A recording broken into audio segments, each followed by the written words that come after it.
నిత్యం జనాలకి అందుబాటులో ఉండే సివిల్ సప్లైస్ శాఖ అప్పుల్లో ఉందన్నారు మంత్రి ఉత్తమ్ కుమార్ రెడ్డి. మండల్లో మాట్లాడిన ఆయన 56,000 కోట్ల అప్పుల్లో కూరుకుపోయిందని చెప్పారు.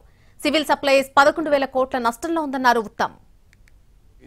తెలంగాణ రాష్ట్రంలో మిల్లర్ల దగ్గర కస్టమ్ మిల్లింగ్ ఇచ్చిన ధాన్యం 90 lakh మెట్రిక్ టన్స్ తెలంగాణ ప్రజల సొమ్ము ఉపయోగించి కొనుగోలు చేసి మిల్లర్లకి కస్టమ్ మిల్లింగ్ ఇచ్చిన ధాన్యం ఈరోజు దాని మార్కెట్ వాల్యూ ఈరోజు 18,000 crores 18,000 కోట్ల సొమ్ము సివిల్ సప్లైస్ కార్పొరేషన్ మిల్లర్లకు ఇచ్చిందంటే ఈ పరిస్థితి మంచిదా కాదా మీరు అందరూ ఆలోచన చేయాలి. దీంట్లో ఎంత స్టాక్ ఉన్నది ఎవరికి తెలియదు. అసలు స్టాక్ ఉందా లేదా మిల్లర్ల నష్టం 56,000 కోట్లు.